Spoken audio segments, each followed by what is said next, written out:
Hey, what's up, folks? This is Jesse with Keeping It Real Finance, channel that always has your back and tells it like it is. Well, on this fabulous New Year's Eve, I've got a video for you that's kind of just a year-end recap on some of the things that I'm currently buying, some of the things that I've recently sold, and what I've bought in their place, why I think these coins may move into 2022. That's going to be some of what we're talking about today, as well as some random kind of situations that I've encountered with a few of these. Wanted to share those with you. I've been vocal about them on Twitter a little bit, but not as much on the channel, so wanted to share that today. So it should be a pretty interesting video for anybody out there. I'm going to be covering quite a few coins in this one. So hopefully you get some takeaways from it that you can then apply to your portfolio. Okay, so that being said, if you enjoyed today's video, make sure to hit the like button. If this is your first time to the channel, make sure to subscribe. And if you click the bell, you'll be made aware whenever I post time-sensitive content just like this. And now, let's get it going.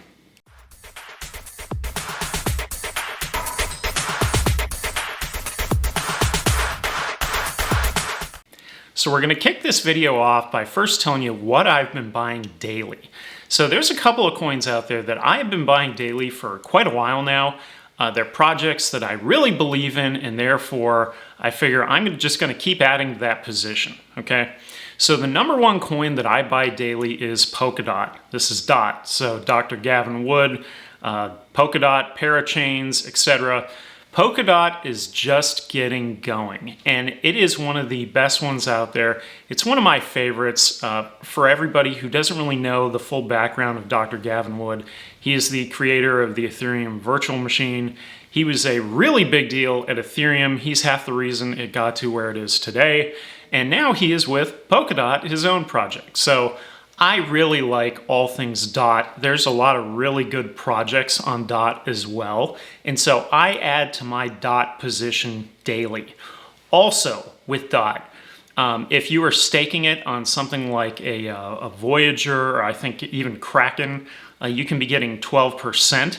If you're staking it on the mainnet, you can get even higher at around 14 to 15%. Personally, I do mine through Voyager. I find it easy that way. I get my 12%, which basically equates to a solid 1% a month. Whatever I'm holding, that's what I'm getting in rewards. I really like that. And so steady rewards coming back to me. You know, for every dollar I invest, I'm getting 12 cents back. Love it, okay? Really like Polkadot. So that's number one. Number two that I've been buying every day for quite a while now is Jasmy. So I did a review on Jasmy a couple weeks back or so. It is a platform that centers all around the Internet of Things. The big appeal to me with Jasmy is it is the first large crypto project out of Japan. They also have almost the entire leadership team of what used to be running Sony. So huge team on this one, massive potential. Jasmy, the coin, is also on just about every exchange you can think of. I mean, it's listed everywhere. So I really like Jasmy. So Jasmy, I have been loading up for quite a while. Currently, it's got a really low market cap, so this one has a lot of room to run. I've been adding that one daily. Now, two others that I tend to sort of turn on and turn off depending on what the market is doing is VGX as well as Trace. So VGX, obviously, I'm picking that one up on Voyager. If you're worldwide, you can pick it up on Coinbase and other places where it's now listed.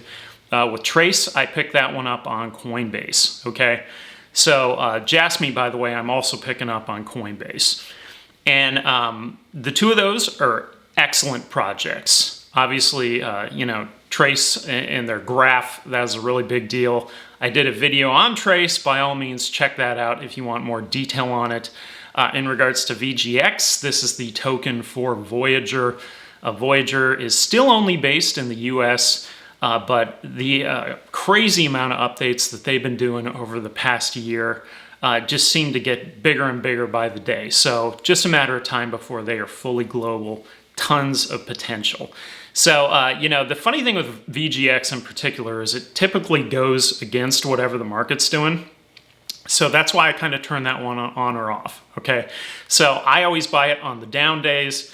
And, on the up days, I turn that dollar cost averaging off, all right? Now, here's for some other ones. So this is where it might get a little more interesting. So something that somebody brought up in one of my videos recently was about BTT, okay? And for those who haven't seen my videos on BTT, I've done quite a few of them, but the biggest update there is the BTTC, that's the BTT chain, all right? So why it's a big update is that you can now, you'll be able to stake your BTT. Well, prior to all of this, I've always been holding my BTT on Voyager. The problem here is that Voyager does not support transfers. I'm also not really sure where they stand on the redenomination, though they did comment on it on their Twitter page that they were looking into the issue, okay? So I imagine they probably will do the redenomination of BTT where it'll increase 1 to 1,000% essentially on whatever you're holding. So you're still gonna have the exact same value, just more coins. But they really haven't addressed how you can't transfer it. That's a problem, okay? And the reason that's a problem is that with the new BTT mainnet, if you were staking on there, I was looking at the mainnet the other day, the reward rate currently is around 60%. So being that you're not even getting a reward on BTT with Voyager, really the only point in holding this would be to move it to the mainnet. And if you can't do that, then that's a problem, right?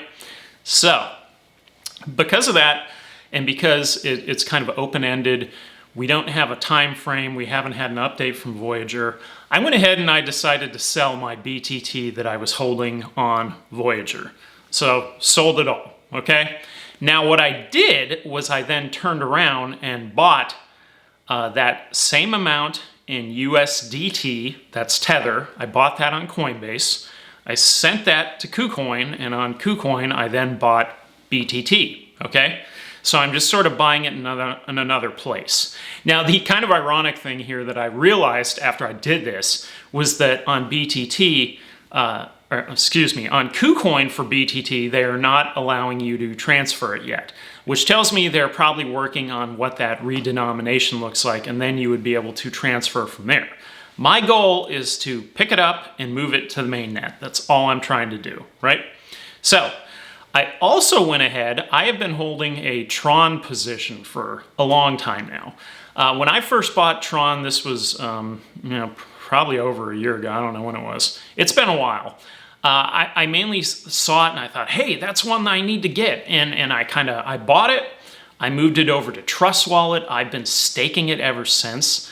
The rewards on it, not very good, okay? And, it's like 3%, and it kind of goes a little above, a little below. Not very good rewards. And so I've just kind of held this position for quite a while now. And I decided, I thought, it's really not meeting my needs anymore for what I want in my portfolio. It was pretty obvious that Justin Sun knows that BTT was their best brand, and that's why they turned it into the BitTorrent chain, and that's where the staking is going. I get it. And so I decided I would take that money that I held in Tron, go ahead and what I did was I moved it from Trust Wallet, I sent it over to Kucoin, I sold it. When it sold, it converted into USDT Tether, and then I went ahead and bought BTT, okay? So I increased my BTT position. I also had a position of Avalanche. My Avalanche position I've held for quite a while now. I think I had somewhere around a 3 or 4x on it, basically. Did pretty well with it, all right? The Avalanche that I owned was through, I think I bought it on OKCoin. Now, personally, that's an exchange that I really don't use much. I just don't find it very user-friendly. And so therefore, I just haven't used it a lot, right? So this was kind of like an outlier in my portfolio that's sort of hanging out in space. And so I took that Avalanche and I went ahead and I moved it over to Kucoin. I had it sitting on Kucoin for 2, 3, 4 weeks. And then finally I thought, it's kind of done what I want it to do, right? I mean, it's increased substantially in market cap. It's done all of that. So I thought, okay, now's probably the time that I need to make a move here. And so I went ahead and I sold my Avalanche, And guess what I did? Well, when I sold it, I went to USDT, and then I went ahead and I bought BTT. So I have got a lot of BTT now, which I'm really stoked about, and I just have to wait at this point for Kucoin and the redenomination, and then once that's all cleared, I plan to move it from Kucoin to Mainnet, stake it, and get significant rewards on it, all right? So that shouldn't be too hard at all. And I think it was the Tron Link wallet, I think was what I was going to try and do it with. I was going to try and avoid MetaMask and do it with Tron Link. Okay, so we'll see how that pans out. I'll probably do another video in the future to see if I can actually pull all this off, right? Now, I also ran into a situation recently with Reef. So I've been very vocal about this on Twitter, that I sort of caught myself in almost like a catch-22 where I couldn't move. And so all I wanted to do was stake my Reef on the mainnet. And the reason that I've been trending towards mainnet was really after I did it with my PDEX. This is Polkadot. I moved it from, where was I? I was holding it on Kucoin. I moved it to MetaMask. I then migrated it to the Polkadot.js wallet. What that did was it converted the coins from an ERC20 token to a mainnet token. I then staked it on the Polkadot mainnet, where the rewards are, over 50%. So no brainer, right? And it was actually pretty easy to do. Everything worked smoothly. So I really liked that. And so because of that, I've been sort of trending that way with some other things that I've been holding. And so this, in particular here, this Reef, this is one of those that I've wanted to do that. Now, I was holding my Reef on Trust Wallet.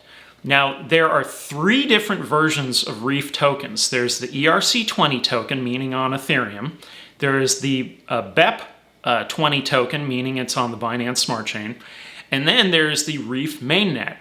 Well, they've said in the past that if you move it to Clever Wallet, that on Clever you could convert it to mainnet tokens, and then from there you could move it to mainnet.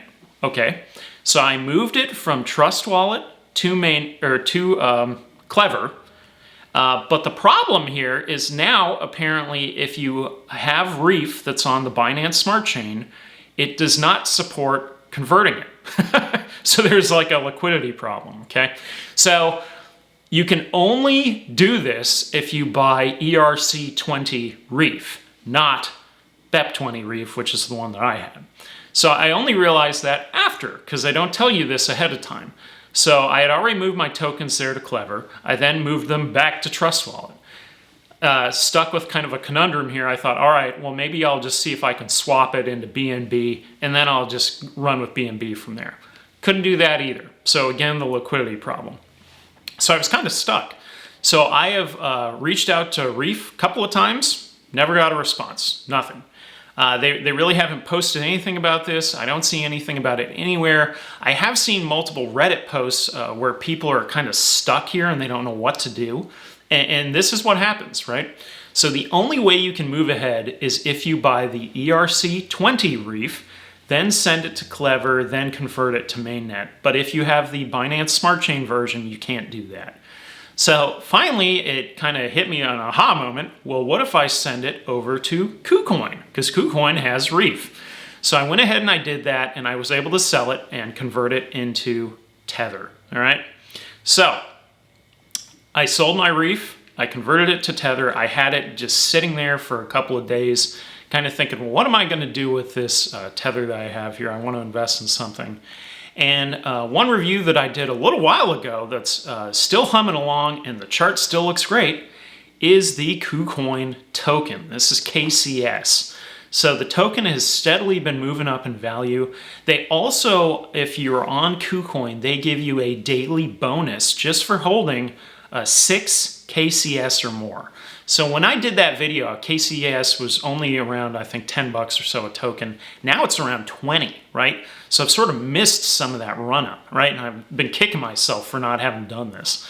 But anyway, I went ahead and converted it. Yes, I have plenty more than 6 KCS. And so now I will start getting that KCS bonus daily, which is absolutely awesome as it goes up in value. And when I did that prior video, I really compared KCS to BNB. It's got a lot of similarities, the way they have it set up, you know, token burning, etc. And so it was kind of a no-brainer. And so I was kind of glad that I sat on that for a few days, and then all of a sudden it hit me, hey, get KCS. And that's what I did, all right? So I converted my Reef to KCS. Now, have I completely given up on Reef? No, I have not. I still think Reef is a very good platform. And if you can actually manage to get the Reef mainnet tokens, if you're staking on mainnet, when I was looking at it just the other day, it was like a 32% reward. So that's fantastic. So it just depends on where you get them. For me, I've held that position for quite a while. It just wasn't doing anything. And then I kind of ran up against a wall. I reached out to customer support, heard nothing. And I thought, okay, well, I think the writing's on the wall for now that I'm going to pivot away to something else. But that being said, I am not giving up on Reef. I still think Reef has some huge returns, and especially as Polkadot adds more parachains, or Reef especially, it will only get better. So keep an eye on that one, right? Now, what I also did, and this may or may not catch some people off guard, is I sold my Cardano position, which I've been holding for quite a while. I had previously sold a substantial amount of it and converted it to Polkadot and kind of held a little bit. I just kind of felt like Cardano reached as far as I wanted it to go, right? So when you look at the market caps, the market cap currently of Cardano is 44 billion. Well, the market cap of DOT is 26. So, you know, right around half, let's say. So I thought, you know what? I'm just going to convert the rest into DOT. And where I was holding mine was on Voyager. So I was only getting, you know, a 5 to 6% return on my Cardano. Whereas with my DOT, I get 12%. So significant rewards that I was kind of leaving on the table, right? And so I went ahead and shifted that position also. So I'm no longer in Cardano. Now I have Polkadot with what was left of that, right? Now, I did want to say that I do have referral links in the video description for various exchanges that I've done all this stuff with. So Kucoin is in there, Coinbase is in there, Voyager is in there. I may have crypto.com and I think Binance.us. Personally, I don't really use those two as much, being US based. The Binance US is just sort of a bummer where it's so limited in comparison to the real Binance that I just don't do a whole lot with it. I tend to use Coinbase a little more. And then regarding crypto.com, here in the US, I was having issues with payments going through on it, and so I've sort of shied away from that one a little bit. But it's still a really good platform. And, you know, obviously they got their name on the Staples Center now. They're big. They're not going anywhere. And so all of those are in there. And so my point is that you usually need to sign up for 2, 3, 4 of these and kind of use them as needed. And that's basically what I do. You know, I use Trust Wallet, I use Celsius, I use Voyager, I use Coinbase, I use Kucoin. The main exchanges definitely that I stick to: Voyager for the ease of use. Coinbase, I don't really like the fees, but it's easy to buy things and transfer from there. And then Kucoin tends to get all of the new coins. They're all in there, right? And then you can get them when they're really cheap. And so I have a pretty good portfolio of quite a few of the projects that I have reviewed on this channel in Kucoin, right? And now obviously I've got a substantial BTT position in Kucoin as well. So by all means, with all this, check out those links. When you do, you get a referral sign-up bonus that also helps support the channel. Big thanks all around, and hopefully that works out for you in terms of sending coins between the exchanges, right? Now, basically the end of the year is a good time to reevaluate your holdings for coins that maybe you bought earlier on, maybe you sort of forgot about, maybe you're not staking it, but they don't really meet your needs currently, right? So it's a good time to go in there, shuffle things around a bit. It's also a good time for you to do a tax loss harvest. So tax loss harvesting is if you have a position that was down, you can go ahead and sell, realize that loss, and it will offset a gain that you made somewhere else. So that's something that I've done as well, is a little bit of tax loss harvesting here and there. also comes into play, okay? Now, it's a good time to check out everything you have that's a proof of stake coin and see if you're actually getting rewards on it, right? So if you can move it to that coin's mainnet, what I'm tending to find out are that the mainnet is where the big rewards are, right? So if you can get something to mainnet, you'll probably get a better rate there than anywhere else. However, if you're new to the crypto space, or if you simply like the ease of use of something like a Voyager, for example, there's no problem at all with just keeping it there and earning your rewards. So I do that with Polkadot. If I had gotten Polkadot somewhere else and I moved it to mainnet, when I was just looking at it, the reward rate was 14.7%. So it's higher than my 12, right? Not by much though. And really, you know, it's not by enough that makes me want to move it from Voyager. I don't want to do that. So I'm just going to leave it on Voyager. I'll keep earning my 12% and I'll keep adding to it daily. That's really easy, right? Now, last thing I want to add here is that many of the moves that I make, they're based on potential of the coin, so room to run, market cap. Market cap is extremely important. So if it is a lower market cap coin, it has room to run. If it is a higher market cap coin, you know, like an Ethereum, a Bitcoin, it's really hard for these coins to make the kind of gains that some of those other ones can. So that's really important. That's something that I'm looking at, right? I also look at the team very closely. So as I mentioned earlier, the team with Jasmy, this is the former leadership of Sony. I mean, Sony. Sony is a worldwide name brand. It's known for quality. They deliver, right? This is the team that is running Jasmy. So that is why I'm so bullish on Jasmy right now. And I usually post about this one regularly, as well as I follow, you know, some really good influencers there on Twitter that talk about Jasmy all the time. Thank you to you guys. You know, they share things that I haven't even seen yet. Especially because Jasmy is based in Japan. A lot of the stuff is in Japanese. So, you know, getting the English version is sometimes a little trickier, right? Now, the last thing that I wanted to say was that, you know, I'm also looking at rewards.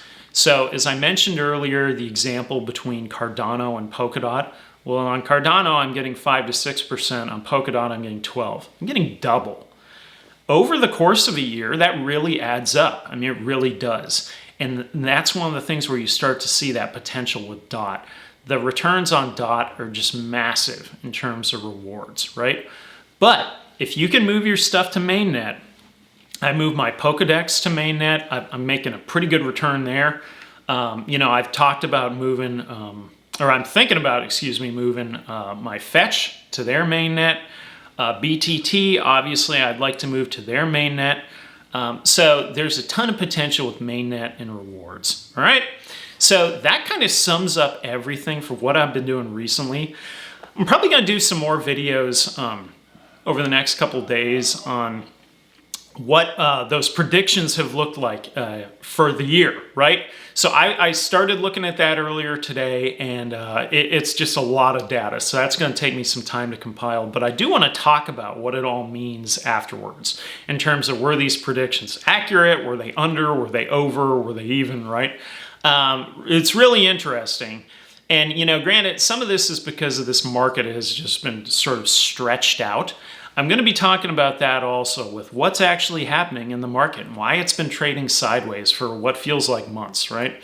And I think this is probably going to keep on going for a few more months. But that being said, right now is the time to buy. This is the buy signal. So that's why, you know, when it's red, when it's trading flat, you know, this is the time where you can really do that DCA, that dollar cost average. You can do those things, as well as, you know, not every coin I'm going to sell when the market goes down. Absolutely not. You know, I have a substantial amount of my portfolio that's staked, and it's going to keep staying where it is. All right. So that's it for everything that I've got in terms of the coins that I'm buying, that I bought, that I've sold, and why I did it. So if you got any comments, feel free to leave them. If you're a proponent of any of these coins, obviously feel free to leave it in the comments. If you think we got some big news around the bend, let me know. You know, I'm always up for learning about new things that are happening in any of these projects. All right? So that's it for today's video. I hope you enjoy it. If you did, make sure to hit the like button. Don't forget that I'm also on Twitter at KIR Finance, where you can find me tweeting and retweeting on a regular basis. Check me out there. I've also now got a merch shop at KIRfinance.myspreadshop.com. You can see links below in the YouTube description, as well as you can go to that website link and check it out. There's all kinds of designs, shirts, hats, hoodies, stickers, etc., mugs, designs from the channel, so check those out. As well as I've got my NFT project. Haven't sold a single one yet, but I will eventually. As I keep minting them, it's going to happen at some point, right? So, you know, those are kind of the mascots of my channel. I'm actually wearing a KIR Finance shirt. You can see it here. This is one of them. Pretty cool shirt. I actually really like it, so that's pretty funny. And to wrap things up in this video here, for a friendly reminder, this is Jesse with Keeping It Real Finance channel that always has your back, tells it like it is, and I will see you on the next one. Later.